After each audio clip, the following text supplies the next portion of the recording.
Better Nate Than Ever is a stylish and heartwarming musical with a nice message at its core. Unfortunately, it's also a movie with serious structural issues, paper-thin characterization, and a surprising lack of conflict for Nate to battle against. I want to say I really enjoyed Better Nate Than Ever, given I adore the theater and musicals in general, but compared to movies like Everybody's Talking About Jamie and School of Rock, this one pales by comparison. The story centers on lovable 13-year-old Nate Foster. He's an unpopular kid from Pittsburgh who has big dreams of becoming a Broadway musical star. Given he can't even land a role in his school's drama production, he teams up with best friend Libby and decides to hitch a ride down to New York, trying his hand at Broadway instead. There's a new Lilo and Stitch musical about to take place, and Nate is determined to make it big. What ensues from here is a formulaic and by-the-numbers drama, with a couple of musical numbers sprinkled in for good measure. There's a fair amount of contrivance regarding the auditions themselves, and a surprising lack of obstacles for Nate to tackle that truly test him outside of his own mental disposition anyway. I'm being careful not to divulge spoilers here, but compared to films like Sing 2 and the aforementioned School of Rock, there's barely any moments where Nate has to wrestle with the grandeur of his dreams or plans. There aren't really any moments where Nate finds himself up against the ropes, and while the positive attitude is a great asset to have, the only moments of conflict for Nate stems from those aforementioned moments of doubt. These segments are deliciously surreal too, featuring glitzy, flamboyant renditions of different moments from Nate's life, dominated by his ongoing mini-feud with his brother Anthony. I understand that this is a kid's film, but there's just not a lot of substance to this one. There's a few good jokes, a couple of amusing tidbits and some pretty catchy musical numbers, and that's it. The ending is another point of contention too, which feels rushed and actually fails to resolve one of the film's bigger subplots. I'll have more to say about that in the upcoming Ending Explained article though. Better Nate Than Ever has more than enough references to the theater, plenty of nods toward other Disney flicks, and a really likable protagonist in Nate.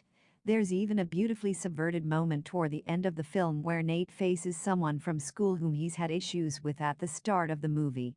These moments are great, but unfortunately are too few and far between to make this anything but a throwaway movie you're unlikely to return to in a hurry.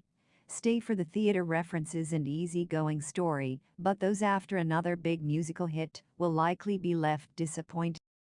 Better Nate Than Ever focuses on lovable 13-year-old Nate Foster. He's an unpopular kid from Pittsburgh who has big dreams of becoming a Broadway musical star. Given he can't even land a role in his school's drama production, he teams up with best friend Libby and decides to hitch a ride down to New York, trying his hand at Broadway instead. There's a new Lilo and Stitch musical about to take place and Nate is determined to make it big. But will he make it? What obstacles will he face along the way? We reveal all in our explanation. What happens to Nate in New York? Nate heads up to New York with Libby and together, they head to the auditions for the Lilo and Stitch musical. Nate immediately bags himself a call back, but in order to attend that, he needs to stay the night in New York. He says goodbye to Libby, realizing this isn't her dream, and encouraging her to head back home. Meanwhile, Nate stays in the Big Apple that night. That's a problem, given he doesn't actually have any money. So naturally, Nate heads outside and starts busking, dancing through the New York streets. He makes a good deal of money and goes viral across TikTok too. Anthony catches wind of this and speaks to Libby, who makes it back home in time for him to interrogate the girl and find out where his brother is. Of course, Nate is still in New York, but he runs into Heidi, his aunt, again and she agrees to take him in for the night. Once there, the pair connect and Heidi reveals that she's never forgotten his birthday, unveiling a whole stack of cards for him. Eventually Heidi agrees to help him out for the audition. Does Anthony stop Nate from making it to his audition? Anthony and Libby arrives in New York, where Heidi realizes that Nate has lied to him this whole time. His mother hasn't actually approved the trip after all. A teary-eyed Nate urges Anthony to let him have this one thing, the audition, pointing out that he's always been ashamed of him. Heidi also encourages Libby to be an agent too, pointing out the logistics surrounding this and how it may be right up her alley. Nate eventually rushes to the final callback while Libby, Anthony, and Heidi follow from afar.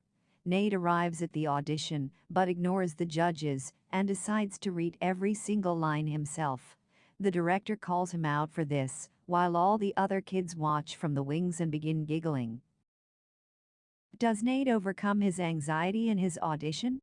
Libby and Anthony do eventually show up and watch from the audience, while Heidi has second thoughts about her audition, deciding to go and see Nate perform instead. Nate bombs to begin with, but with all hope lost, Anthony speaks up and admits that Nate doesn't actually embarrass him. This has been the crux of Nate's own inner turmoil for much of the film. Hearing Anthony's support from the crowd, it gives him confidence to actually sing properly and knock his audition out the park. With the audition over, the gang head back home again in Anthony's car. Libby believes she's found her thing as Nate tells Libby he loves her like a sister, squashing any potential romance that may have been hinted very early in this film. That's, of course, underlining the earlier explanation halfway through the movie, where Libby gets on the bus home, with the old lady promising to explain on the way regarding Nate's feelings. How does Better Nate than Ever end? Nate is called into the principal's office, where his parents are waiting. Nate thinks he's in trouble, but it's actually good news.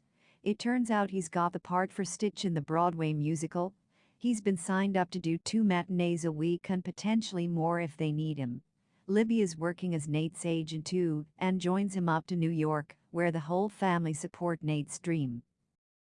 What happened between Heidi and Sherrie? Heidi and Nate's mum, Sherrie, fell out a while back, mostly thanks to a big disagreement. Heidi missed her sister's wedding because she had her first ever Broadway audition. Heidi put her dreams ahead of her family, and because of that, she's felt too ashamed and awkward to speak to Sherrie since. However, she admits to Nate that she really looks up to her mum. She's slightly jealous that Sherrie has been able to have kids and raise a family. Meanwhile, Sherrie is actually jealous of her sister following her dreams, given she never actually had any of her own. So essentially the whole situation is one big misunderstanding, something that can easily be resolved with a big talk and a cup of tea.